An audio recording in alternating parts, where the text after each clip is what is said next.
Poussées par la misère et le chômage, des centaines de familles d'Europe de l'Est quittent chaque année leur pays. Direction Paris et sa proche banlieue. Mais là, au lieu du rêve d'une vie meilleure dans la ville lumière, une triste réalité les attend, ce qu'il faut bien appeler de véritables bidonvilles, et il y en a de plus en plus.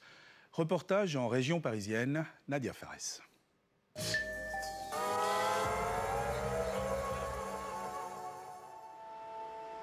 Paris la belle, mais pas pour tout le monde. Voici un salon, une chambre à coucher ou encore un petit coin cuisine. Ici, au cœur de l'Europe, non loin des grandes avenues, dans les décombres d'une guerre invisible, de nombreux travailleurs de l'Est ont trouvé refuge. La plupart se lèvent le matin pour un travail au noir. D'autres n'ont même pas cette chance. Alors que la crise financière est à son comble, les bidonvilles se multiplient aux portes de la capitale, tout comme les évacuations. Mais cela ne suffit pas à décourager ces migrants. Presque tous reviennent, car ici, même la misère est moins dure qu'au pays. Régulièrement chassés de leur terrain, ils trouvent d'autres refuges pour l'hiver, comme cet immeuble vide au bord de la Seine. Il dit à la police, vous n'avez pas le droit pour rester ici, là. Vous restez 2-3 mois, après vous partez là. Pour ça, je change le terrain. Les soirs, on a peur qu'il vienne la police nous sort dehors. Juste la peur, tous mes frères, ils disent, la police, la arrive. Et ils nous ont dit aussi de partir d'ici, mais là, on n'a pas un autre endroit où y aller. On ne sait pas qu'est-ce qu'on peut faire maintenant.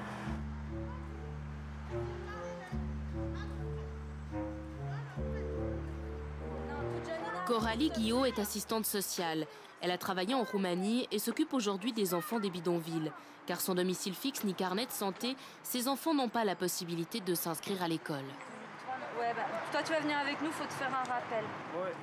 Maintenir les bidonvilles, c'est pas une solution non plus, mais jeter les gens dehors, ça les appauvrit d'autant plus. Donc il faut trouver des solutions pérennes et en adéquation avec le mode de vie des gens, c'est tout. Coralie les amène aujourd'hui à la permanence médicale pour les faire vacciner. Une première étape.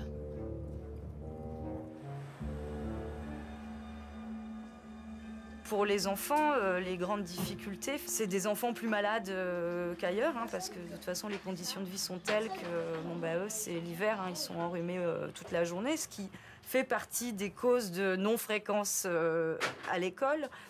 Après, si, ils ont des difficultés par rapport au regard des autres, etc. Même à l'école, c'est difficile parce que s'ils ne peuvent pas se laver correctement, donc forcément, ils ne sentent pas le parfum quand ils arrivent le matin. C'est des petites choses comme ça qui, en fait, font que leur quotidien est d'autant plus lourd.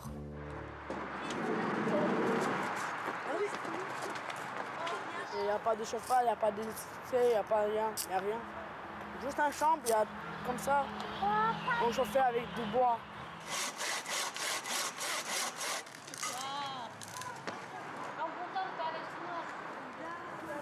Là, on a des hydrants pompiers. Et avant? Avant, on prenait l'eau pour laver les affaires, les vêtements et tout ça. On prenait de la Seine. Et l'eau pour manger, pour boire, on achète au magasin. Agua. Agua para comer.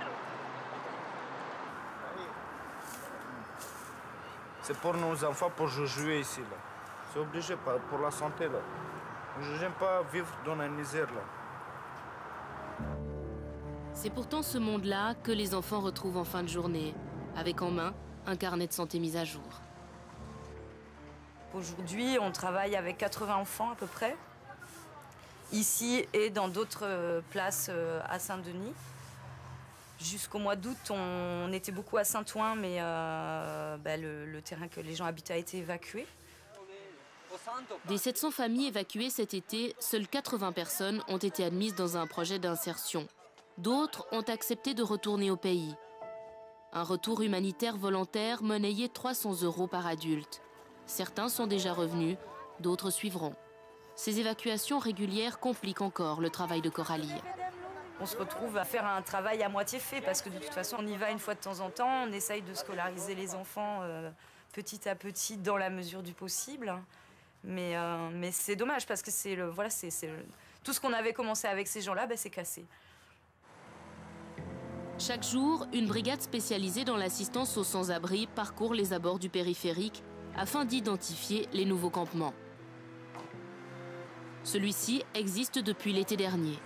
Non, d'hôpital. Ah, hôpital, d'accord. Il y a quelqu'un? Pour moi, c'est un campement. Parce qu'un bidonville, ça serait... Bon. Oui, c'est un bidonville. Okay. Pour moi, un bidonville, la définition, c'est quelque chose qui est de façon pérenne et toujours les mêmes personnes. Et que là, ce sont des personnes qui vont et qui viennent. Et la difficulté, c'est qu'à Paris, il n'y a pas de place. Il n'y a pas de camping, il n'y a rien. Et donc, ils font un campement sur une propriété de la ville de Paris.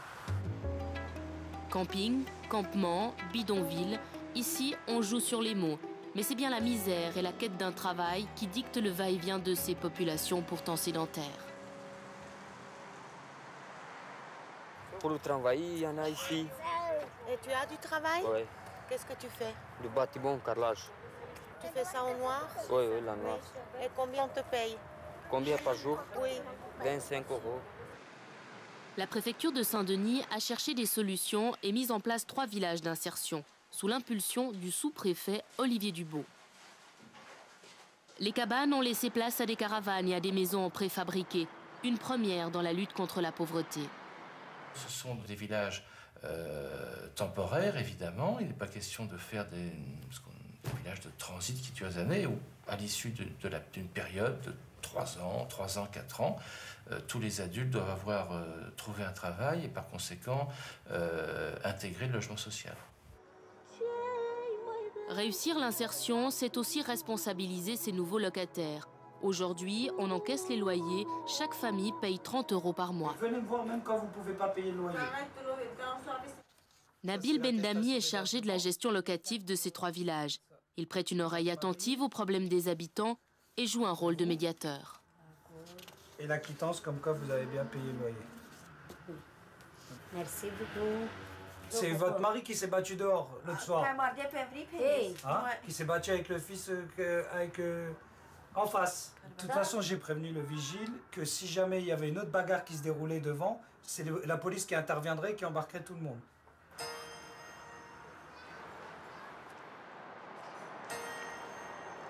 Il y a eu une bagarre parce que la difficulté avec ce village, c'est que ce village, si vous l'avez remarqué, il est face à un bidonville, à nous là.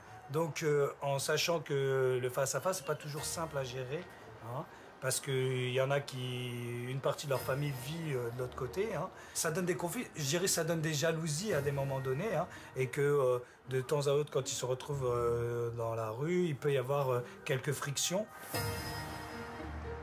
Il y a des bungalows pour des ménages sans enfants, et puis il y en a d'autres pour des ménages avec enfants, et puis il y a même des cas où il y a 2 choses qui sont accolées, parce que dans un bout, il y a les grands-parents, et dans l'autre, il y a les enfants et les petits-enfants. Donc on tient compte de ça. Jacques Salvador est un des rares maires qui participe à ce projet pilote de 3 ans. Un projet qui loge 18 familles.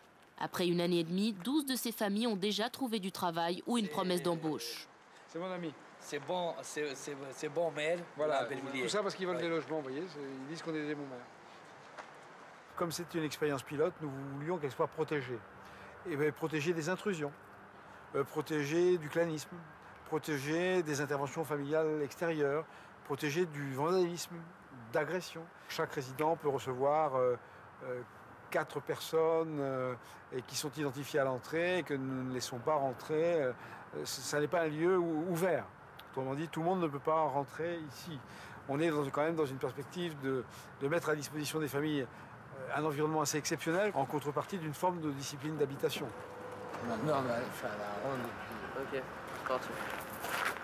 Ce qui est critiquable, c'est l'argent investi dans ces projets qui ne servent qu'à 80 personnes alors qu'ils pourraient servir à beaucoup plus. C'est des projets à 5 millions d'euros. Bon, faut quand même dire ce qu'il y a. Je pense qu'avec 5 millions d'euros, on peut faire mieux. Bonjour. Mais tout a un prix. La propreté, un salon chauffé, une salle de bain individuelle et de vraies chambres à coucher. travail qui est effectué justement, c'est de les amener à s'individualiser, hein, puisque c'est une communauté qui vivait ensemble, hein, et qu'aujourd'hui l'accession au logement social va se faire par famille, par unité familiale. Nous, on a affaire à des familles élargies, quoi. Enfin, comme nous, on les vit même plus dans nos sociétés. Et le fait de ne pas en tenir compte, je pense que ça peut être une cause d'échec plus tard. Le principe, c'est qu'on n'a pas pu accueillir toute la misère du monde, mais on a pris la part qui nous revenait. Et nous, on aimerait que toutes les villes prennent la part qui leur revient. Vaste programme. Même avec les meilleures intentions, ce type de projet transitoire ne règle qu'une toute petite partie du problème, que ce soit en France ou en Europe.